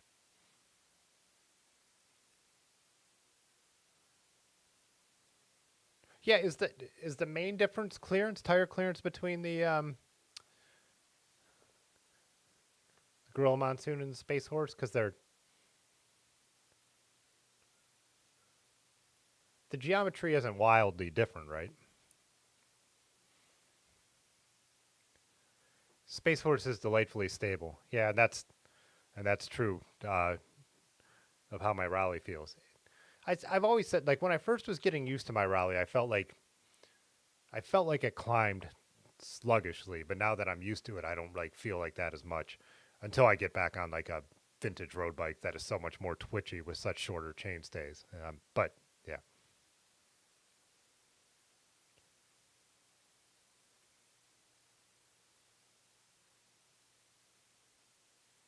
was just Jeff from All City was just showing a photo. If you follow him on Instagram, he's not with All City anymore. He's Wild Bikes now. But he was showing one. I think it was one of the first Space Horse. Yeah, it was like it was the first iteration of the Space Horse with cantilever brakes. Really cool looking. But said they only make like 300 of them, or maybe 600. I can't remember. But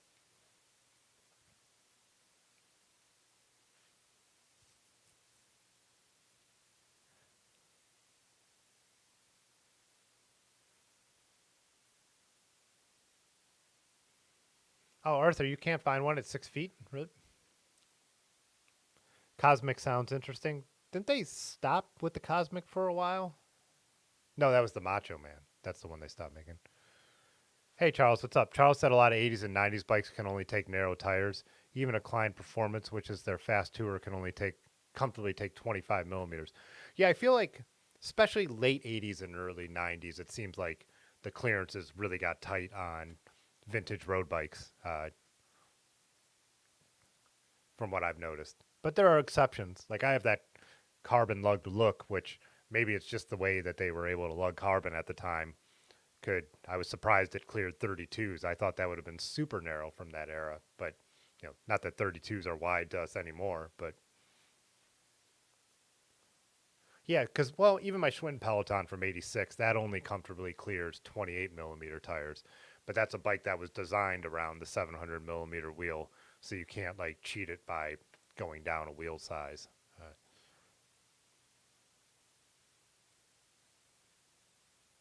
Yeah, Storm Chaser. Large has a Storm Chaser. That's so in my videos, the gold bike with the flat when he rides a flat bar bike. That's a Storm Chaser. So, oh, beer picks. Yeah.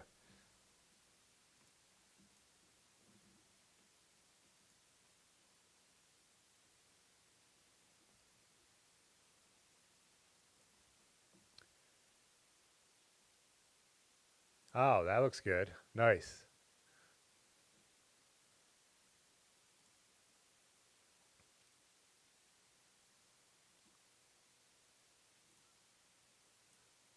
You grabbed eight bottles of Old Forester too. Nice.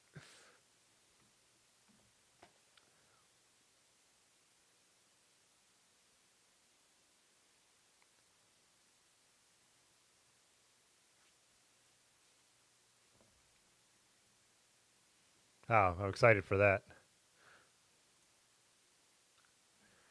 Mike said 90s bikes barely handled 23s. We were supposed to ride 18s anyways, pumped up to 8 bar. Yeah, Pantani used to ride on those yellow 18s. They were his favorite tires, but yeah, I don't know my bar conversions, but I know people are putting like 120 psi in those things, right? But I do feel like that is something that like the higher end road bikes were definitely tighter clearances than some of the more mid level and lower end ones. But yeah, like you said, even though some of the tours did come with like no clearance.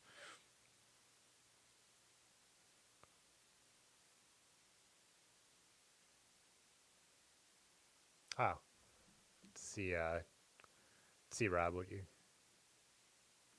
anyone know anything about a '90s Santa Fe rigid steel mountain bike? Huh, that is not something I've seen. Maybe Pudgy would know. Oh, I don't have it up. Sorry. Oh, did I have the beers up either? Yeah, maybe I did. Oh, 8 bars, 116 psi. Yeah, so I was pretty close. Let me pull up this other photo of the of the. Is that the head badge? I've never seen that.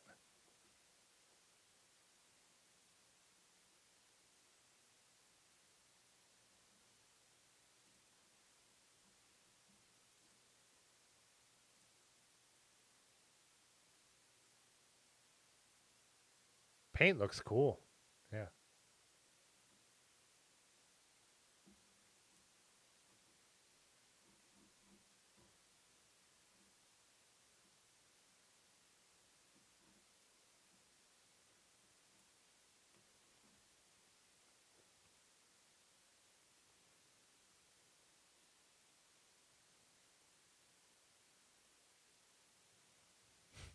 Charles, you said one of your clients has tires rated for 175 psi.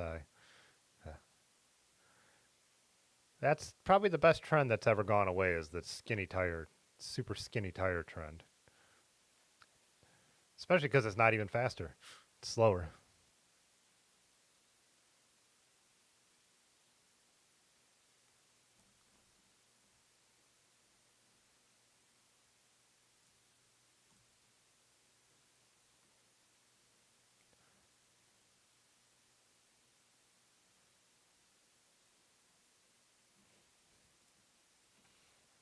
Arthur said you're a geezer. Back in the day, you rode 23C tires pumped up to 130. Yeah, 52, 42, and 26 cassette. Yeah, I mean, some of the bikes I've bought, they clear wider tires, but they came with stuff like that. Super narrow tires, and yeah, the original 52, 42 chain rings. Pudgy said he thinks the small brand, if that's the brand and not the model. Hey, look, they painted Santa Fe on the top tube and the down tube, which is interesting. Let's see what.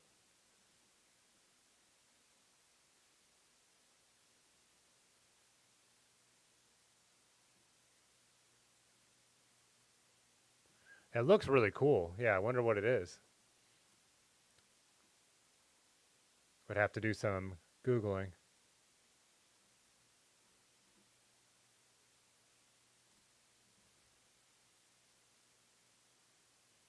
Oh, whoops.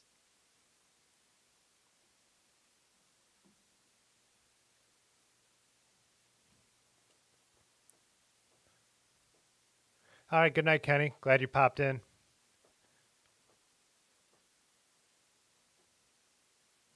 Reliable waste.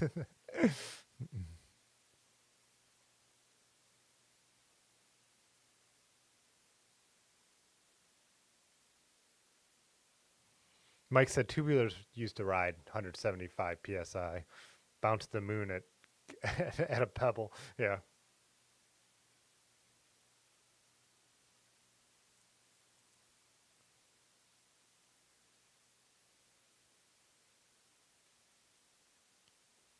The paint on the Santa Fe needs a better photo shoot. Yeah, the only original parts are frame and fork.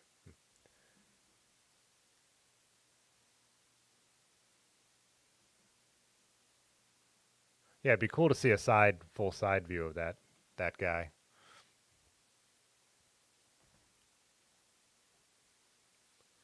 I'm about to wrap this up for the evening. I'm already getting tired. 10 to 11. But yeah, I was hoping this week to make a new intro video. I want to make it shorter. So that's something I wanted to say too for any of you who are regulars. Like, so if I do get the chance to make the new intro video, I think I'm just gonna make it like 5 minutes. The whole 10-minute thing I've just hung on to because when the channel used to be tiny, I felt like no one would be in here when I started, and it would be weird. I don't think it's necessary anymore. Like between the Discord and being able to post on YouTube, if I do switch the time to 8, I'll just be able to let you guys know there. But planning on 9 for a while because Dave's going to be helping me out. We're going to be doing some evening work. But yeah, so if the rain ever stops here, 62 today, but rainy. I want to make a new members video because I need to. The members have changed. There's new members. Some of the old members are gone. So I want to make a new Piddle Break thank you video to play in the middle of the streams. And then we'll do it every time, whether I need to or not, to thank the members. Yeah, new intro video that's shorter, new members video, some stuff like that. I actually have a members video that'll come out tomorrow. That's just for channel members. But yeah, beyond that, hoping to jump on Thursday. As of now, I have nothing that would stop me, but you know how my life can go. So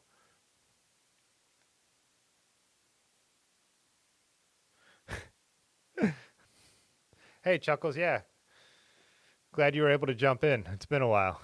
I appreciate it. But yeah, maybe the conversation on the Santa Fe, I would like to see keep going in the Discord. Maybe we could get some good stuff going. Awesome. Good night, everyone. Peace. Okay. Okay, bye. All right. Cause Yeah. this time. Fitzwater photo.